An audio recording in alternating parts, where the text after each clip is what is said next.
On an afternoon in November 2007, a corporate jet waited in a hangar at Salt Lake International Airport. Its 4 passengers, scientists and executives from a global pharmaceutical company, were locked in negotiations with 3 men in a nearby building.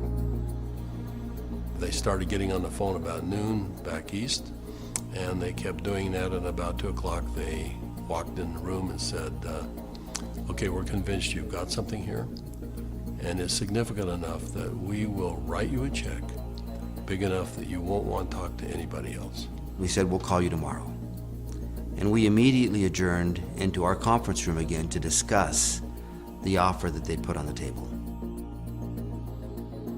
How these men came together and the decision they made that day is the story of ASEA's genesis.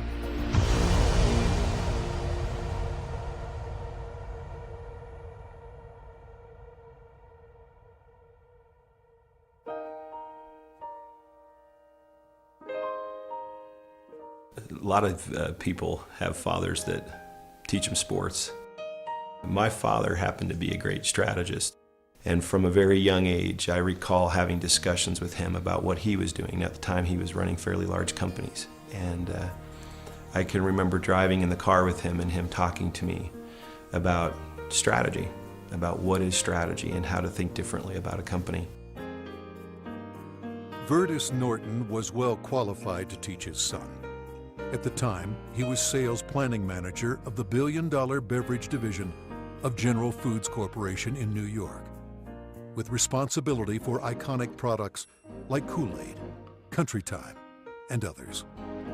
In 1985, he was recruited by Dart and Kraft and eventually became the head of Hobart Corporation US near Cincinnati, Ohio. 5 years later, he rejoined Kraft General Foods in Chicago as vice president of the Channel Group, managing a billion-dollar pilot business unit that led to the eventual integration of General Foods, Oscar Mayer, and Kraft Foods. Based on his track record, Vertus was asked to help re-engineer the company to increase efficiency in relation to an industry-wide initiative called Efficient Consumer Response. In the subsequent 3 years, Kraft's ECR, or efficiency rating, moved from 10th to first place. I've known Vertus for over 25 years, and it was apparent to me immediately that here was a very special man. A man that had wonderful ethics, great business strategies, enthusiasm. There was no question that this man was going to be a huge success, and he is a success. Vertus retired from Kraft at age 57 and moved to Park City, Utah. We thought he would take retirement seriously. He did not. Shortly after doing some service for our church, he was asked to run a biotech company. He had a lab in Southern California, 5 PhDs reporting to him, a series of master's or graduate students as well, all doing work for him there. And he ran that for 4 years, and we thought he was done. But Vertus Norton was not done. Through his son Tyler, Vertus was introduced to another biotech company and invited to become a member of their board.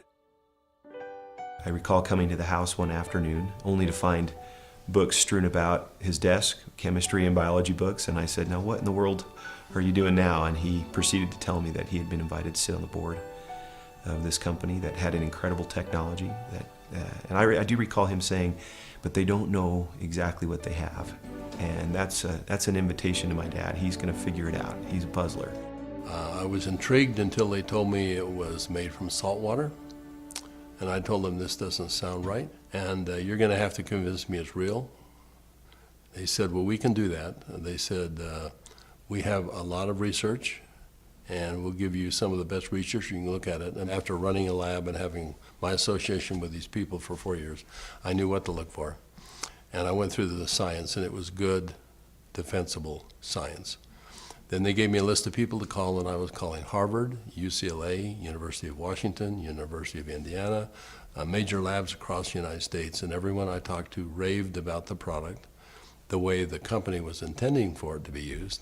And also they raved about the fact that you could drink this product and get a benefit from it. At the time, the product could only be produced in limited quantities through small devices. Highly unstable, it had to be used within minutes of production. But seeing the strength of the product, Veți agreed to join the board of directors. As soon as I did that, they said, we're going to give you one of these devices to put in your house. We'd like you to become familiar with it. I started drinking the product that was made in this device, and my thinking cleared up. I had more energy. I felt better than I had for years. And now, keep in mind, I was in my 60s at that time. And I thought, holy cow, what is this? So I went to the first board meeting and found out that they were flat out of money. They were $1 million in debt. We said, let's see if we can help them find money. We tried for about 90 days, could not. Eventually, the company folded, and they actually merged it with another company, an energy company. And when that happened, that company started selling off assets. Meanwhile, a family in New Hampshire was embarking on a major change. Jim Pack had been a highly successful consultant in the telecommunications industry.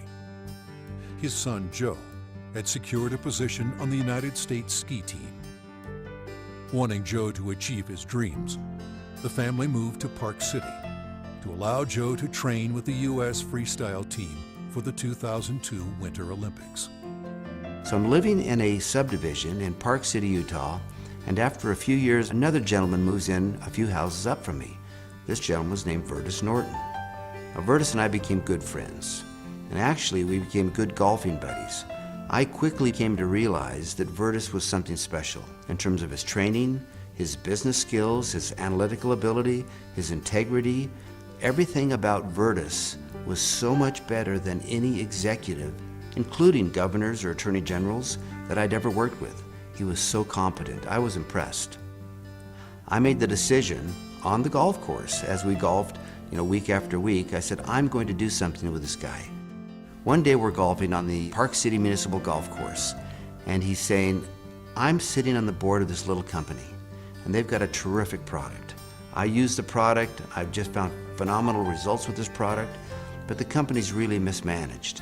He said, the product is so good that I'm going to put together an investment company to acquire this product. And he pulled a golf cart over on the fairway and reached in his back pocket and pulled out a folded check, business check, that was blank. And he said, you got a pen? And I handed him a pen, and he wrote a very big check. And he said, let's go do this together. And I said, are you crazy? You don't even know what it is. And I said, Veți, that's true, but I know everything about you. I know you've done your due diligence. If you're to the point where you want to form an investment company to acquire this technology, I want to be part of it. Let's do it together. And that was the start in the formation of ASEA.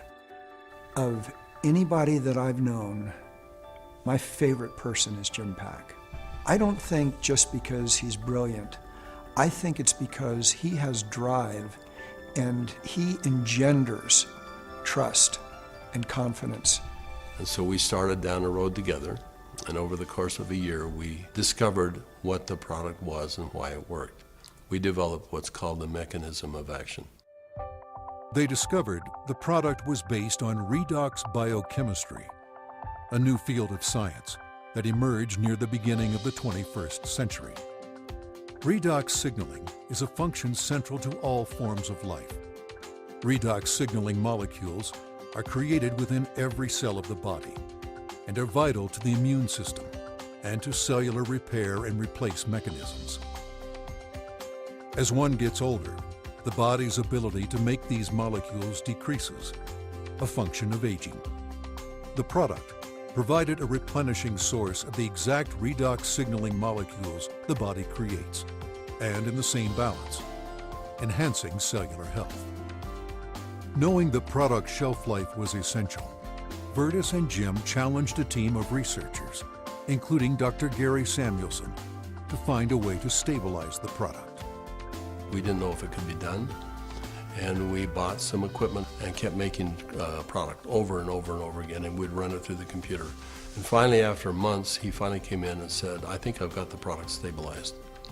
And we started testing it and found out that he had, in fact, stabilized the product. After stabilization had been achieved, Vertus and Jim met with a group of university scientists. We had told them that we had stabilized this mix of molecules, and they said, no, it can't be done. And we said, no, we have done it. And they said, no, it can't be done. And they were so adamant that they were slapping the table. And we said, well, wait a minute. We'll come back tomorrow and show you the product. So we took the product back the next day. Said, this is stabilized redox signaling molecules, both positive and negative molecules in the same bottle, stabilized. And they said, how in the world did you do this? So one of the big breakthroughs is the fact that we can stabilize molecules that you're not supposed to be able to do that. The molecules in ASEA are supposed to be fleeting. They should all return to salt and water in just a matter of minutes, and they don't. Meanwhile, Vertus's son Tyler had arrived at the pinnacle of his career in the financial services business. His father took occasion to explain to him the technology he and Jim Pack had acquired. He said to me, this is the product. He reminded me it was made from salt and water, and I was very concerned. At church the following Sunday, I was discussing some of the challenges of some of the members of our congregation, and I had a neighbor friend that we discussed the majority of that meeting, who, despite seeing a number of professionals and trying to solve a challenge that he had a significant issue, they were just not able to really help and find a solution for him. And it was then that this product popped into my mind. I wondered and asked, despite my doubts, could this help? Could this make a difference for him? I called Dad, and he said, of course it will help. Now, I didn't have that conviction at the time. He did, and he was willing to get some of that product. We got that product to my neighbor. And from that point forward, I felt confident that I had done my part. And given that I was still doubtful and even fearful, I kind of washed my hands from it. I think it was 3 months later when I received a phone call from the leader of our church. And he said, are you sitting down? And I said, don't start a call like that. What's wrong? And he said, this is good news. Are you sitting down? He proceeded then to tell me that he had just received some very good news, that my neighbor, whom we had given this product to months earlier, had received word that he was in fact improving and had improved a great deal. Of course, the question going through my mind was, well, did he drink this stuff? And that was what my church leader told me. He says, that's why I'm calling. He drank all of it, and he's confident that it's had a huge effect on his situation. I called my neighbor, and I needed for him to tell me what he had experienced. And he was quiet for a minute, as I recall, and said, do you have any idea what I think this has done for me and for my family? He began to tell me things that I've now heard multiple times over from people across all of North America, and how this product helped him and made a difference for his family. Frankly, this was a problem for me.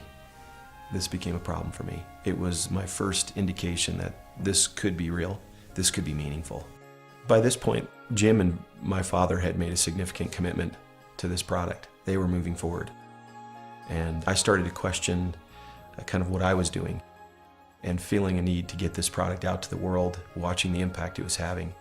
And I ultimately resigned in May of 2010 from a significant job, the job I'd spent the better part of 17 years getting to.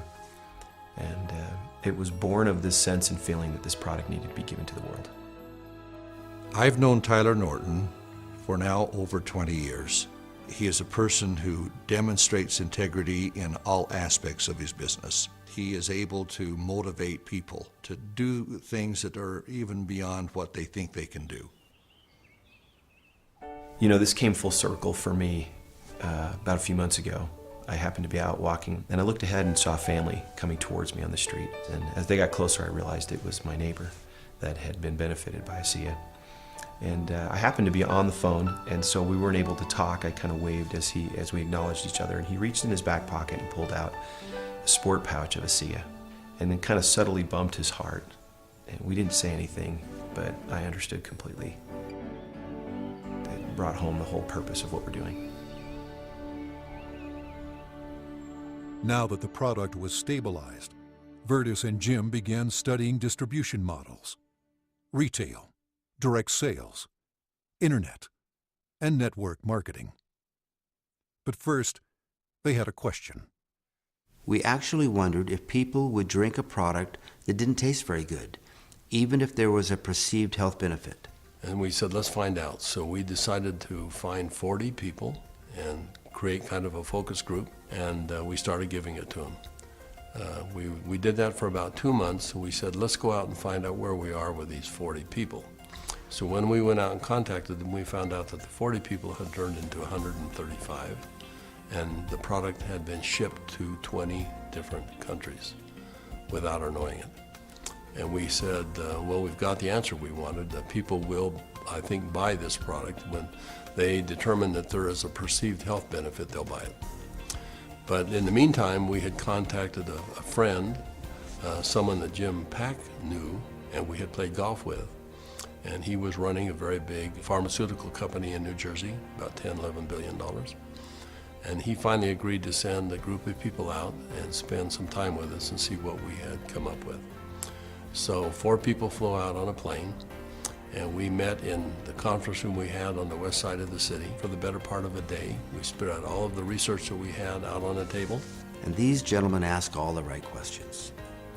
They thoroughly went through all of the science that we had, and as they do that, they'd call back to their headquarters and ask questions. About 2 o'clock in the afternoon, they came to us, and they said, we think you've got something really special here. We're going to write you a check that is large enough that you don't want to talk to anyone else. But there's a catch. And I said, what's the catch?